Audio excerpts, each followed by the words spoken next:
bet you want your partner to support you through your whole pregnancy and beyond. I'm Deb Flaschenberg. I'm founder and director of Prenatal Yoga Center. I'm also a childbirth educator. All right, so let's dive in.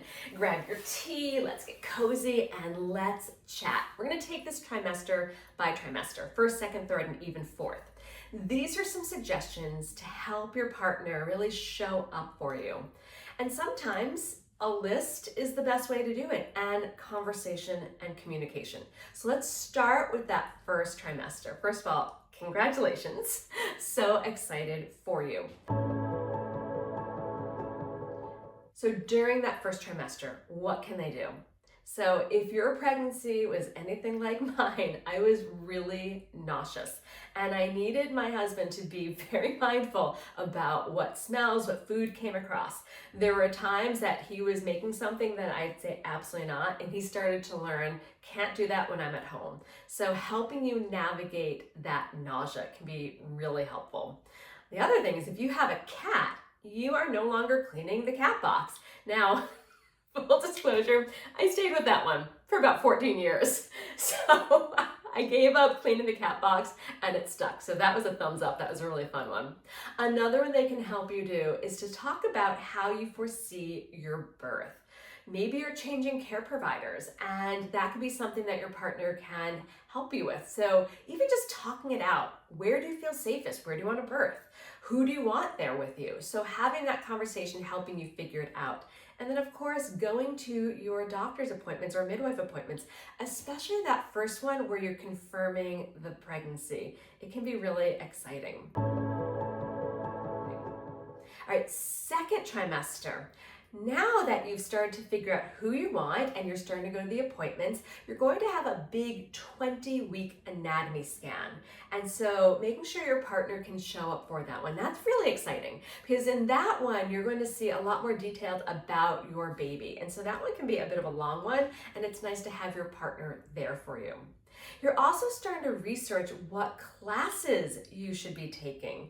So looking at the different childbirth education classes or the newborn care or lactation prep. So having them register for that. And my suggestion, you want to have those classes done before 36 weeks, because after 36 weeks, you could be, having your baby, and those classes need to be done beforehand. Then you also might start to feel a little achy and a little pain, and having your partner help you manage that. Maybe they're massaging your back or your feet, or maybe you're starting to feel a little bit overwhelmed by the experience. So having your partner available to listen, not necessarily solve the problems, but listen to if you're starting to have a lot of fluctuations of your emotions. And then you have your third trimester. All right, so you registered for your classes during your second trimester. Now you need to go to those classes. So your partner is coming with you to as many of the classes as they can. Now, especially in the childbirth education classes, we actually offer a massage class as well at Prenatal Yoga Center. But in those classes, your partner is going to learn massage. So get their hands on, learn how to massage you that can be comfortable during pregnancy and birth. But also you're going to learn coping skills and relaxation techniques. So you want your partner to help you practice that. I say this in prenatal class all the time.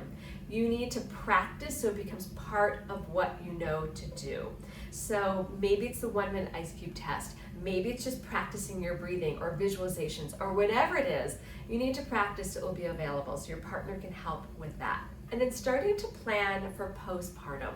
You want to do this before baby comes, because once baby comes, you're pretty much in the weeds. You might be tired and overwhelmed and just so much to figure out. So talk about ahead of time your household responsibilities and start to divvy them up and split them. So some of them I always suggest, if you have the means, maybe you're outsourcing. Maybe you're bringing someone in that can help clean the house or sending your laundry out. But if that's not available, talk about how you can split up those tasks. So if you tend to be the person that does those things, the meal planning, the shopping, the laundry, talk about how your partner can step up and help. Because especially if you're breastfeeding, that takes up a lot of time and you're not going to be able to do those things. So plan for that ahead of time. All right, fourth trimester, baby is here. So your partner can be what I call the gatekeeper.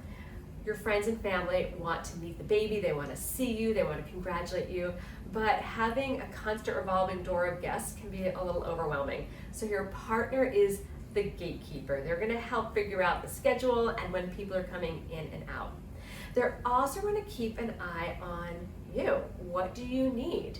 If you're the main feeder, they're going to help support that. If you're bottle feeding, they can actually take on some of those feeds. It can be really great bonding for your partner and the baby. But then also, I would love for your partner to keep an eye on you emotionally. So there's something called PMADs, I'm sure you've heard of it, perinatal mood and anxiety disorder.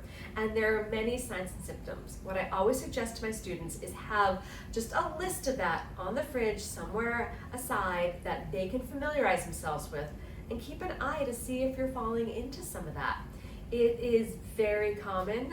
The statistic that I've heard is 1 in 5 people have had PMADs, but what some of the therapists I've spoken to, those are the only people that are bringing it forth. There's a lot of people that can go untreated, and their statistic is more 1 in 3 people have a PMAD, a perinatal mood and anxiety disorder.